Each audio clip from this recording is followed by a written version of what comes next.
Happiness is such a beautiful emotion.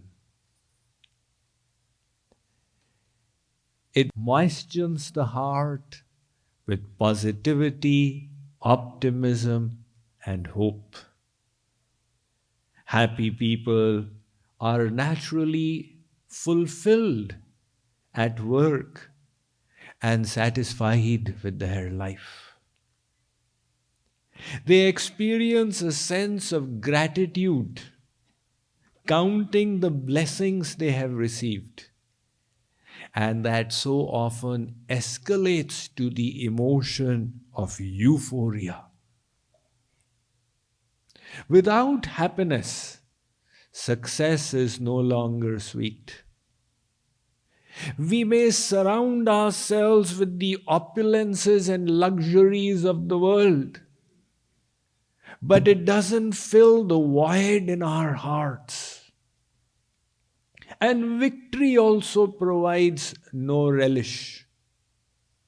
Thereby, happiness is the proverbial one in front of all the zeros, that by its presence adds value to everything else, but by its absence, it nullifies the presence of everything in your life. Unfortunately, however, this happiness is also so elusive. We search for it all our lives. But like the rainbow in the horizon, it keeps on receding from us. That is why the necessity of this series on the need for happiness, the benefits of happiness, the tools for happier relationships, happiness at the workplace, happiness in the face of adversity, and the means for reaching the highest beatitude, the Anand, the bliss of God. When did our search for happiness start? The moment we were born. The first thing we did in entering this world was to announce, "Give me happiness." You may say, "Swamiji, how come we made such an announcement? We were not able to say A, B, C, D, K, K, G, G." It was not an empty slogan of words, but a cry of our soul. What did we do upon birth? We cried. And why did we cry? Because in the process of birth, we experienced pain. And by crying, we revealed our nature. I have not come in this world for pain. I have come for happiness. Give me happiness. And from that day till today, the search continues. Everybody has different understanding of where happiness lies. Mahesh thinks it'll come from professional success. Dinesh thinks it'll come from social reputation and prestige. Meena thinks she will find it in relationships. And Beena hopes to get it from PhD degrees. But Mahesh, Dinesh, Suresh, Ganesh, Meena, Beena, Neena, they are all looking for the same one thing. And why do I say it? Because you ask Mahesh, why do you want professional success? He says, it will give me a lot of money. So why do you want money then? Money will help me get the things of the world. What kind of things do you want? 5 kinds. Things to see, things to hear, things to taste, things to touch, and things to smell. God has given us 5 knowledge senses, with the help of which we do Shabd, Sparsh, Roop, Ras, Gandh. And the whole world is a subject of our five senses. So we want these five kinds of objects. Yes, says Mahesh. Why do you want these five things? It will give me happiness, joy, bliss, peace. So this series of questions ended at happiness for Mahesh. If we ask the same series of questions to Ganesh, why do you want this? Why do you want that? Why do you want that? Again, it will end at happiness. And so will it for Nina and Bina as well. You can go and ask the series of questions to anyone, anywhere in this world. The ultimate conclusion will be that everybody is searching for one thing. Aristotle, who came 2500 years ago, it seems understood this principle. That is why he wrote, "We choose honor, wealth and prestige because they bring us happiness. But we choose happiness for itself and never with a view for anything further." Aristotle would have been shocked out of his wits had he known that 2500 years before him, that's 5000 years ago, there was a philosopher in India called Vedavyas who had already stated the same thing. Sarvesham api bhutanam nripasvatmaiva vallabha itare patyavittadyas tadvallabha tayaivahi. He says we choose honor, wealth, marriage, children because they give us happiness. But now, let me ask you the last question. Why do we want happiness? This is the final question of the series. Why do you want happiness? I don't know, Swamiji, but I know that I want happiness. Is there anyone in this world who wants misery in opposition to happiness? Nobody. Very surprising. Otherwise, we differ in every possible way.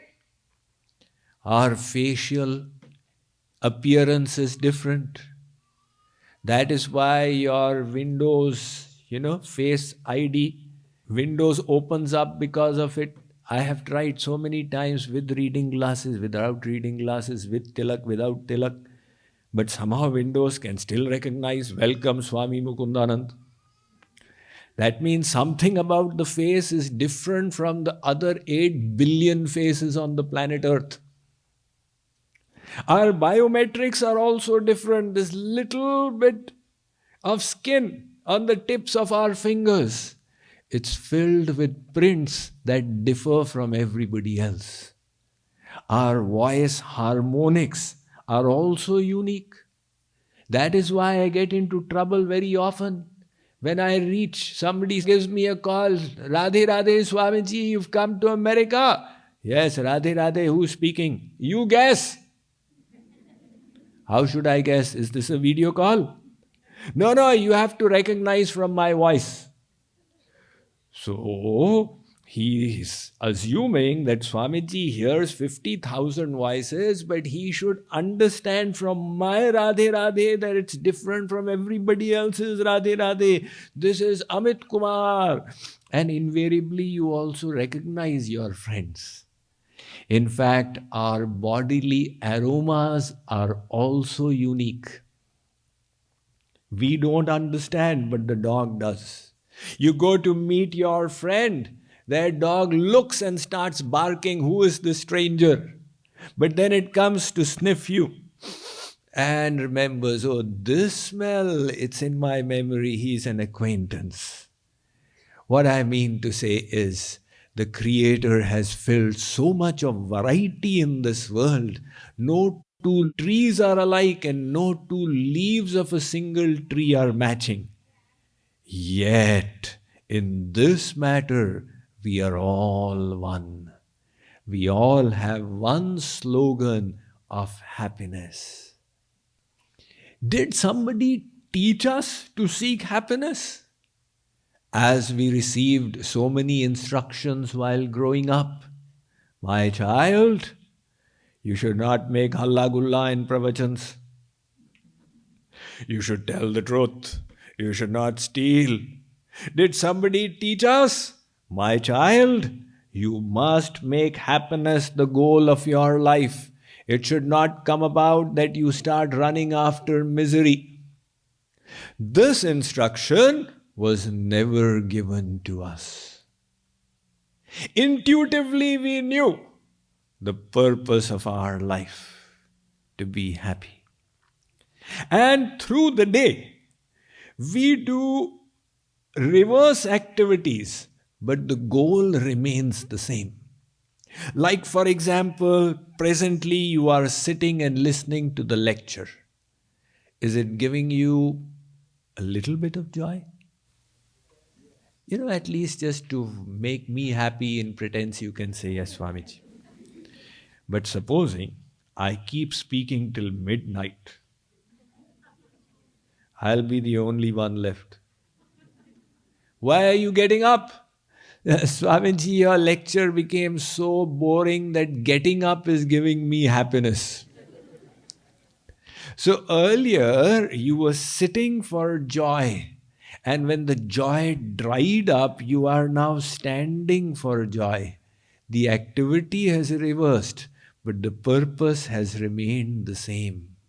In fact, the Vedas say the reason why we cry is because it makes us happy. So this is counterintuitive. You would think that we laugh for happiness and cry for misery. But the Vedas say, no, no, no. Ask somebody, why are you crying? My father passed away in COVID. So I cremated him and came, and my mother passed away in COVID.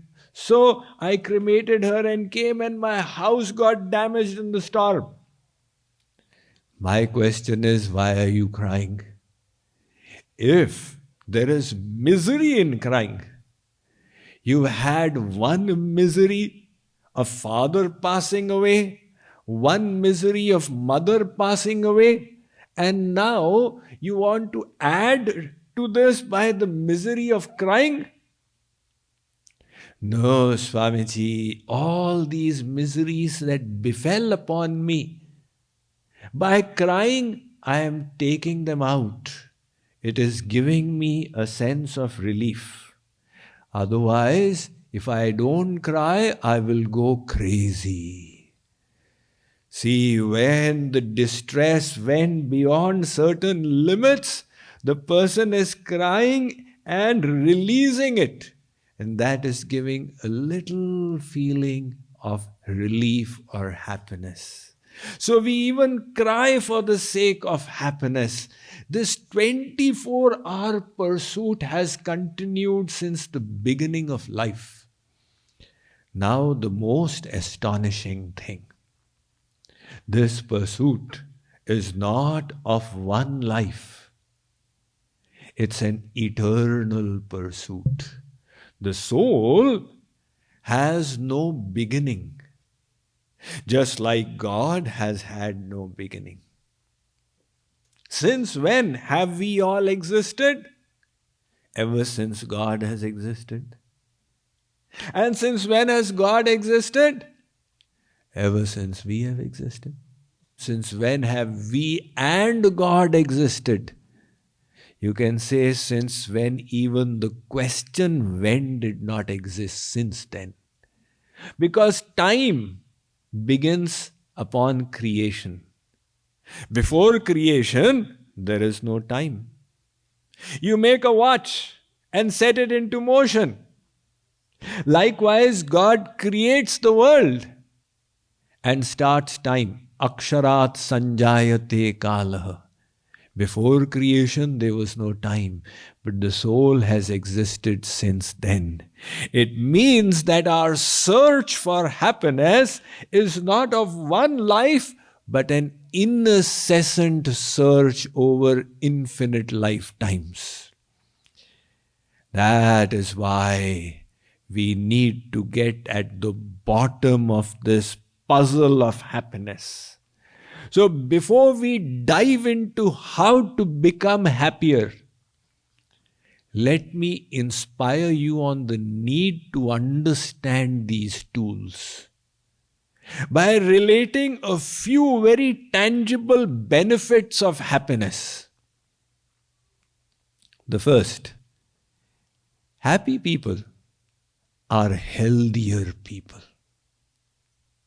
Happy people have more robust hearts. They are less vulnerable to cardiac problems. Happy people have a greater resilience to stress. Happy people have stronger bodily immunities.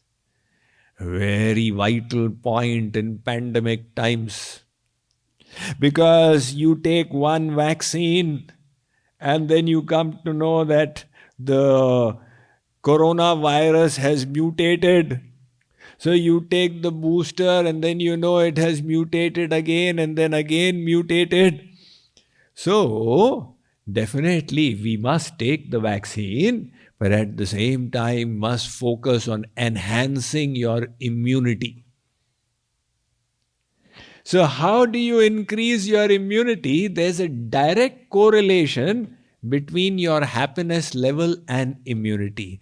This was studied by a group of scientists led by Sorota. What they would do is, they would give pathogen pills to consenting patients and then study the antibody response through their saliva after a little while. And this would be repeated week after week after week. They would also have to fill in a questionnaire on how happy they were on that day. So they saw their happiness level on a particular day and their antibody response and found a direct correlation. When you are a happier person, your immunity also gets boosted. So with so many health benefits related to happiness, does it mean that happier people live longer? They do.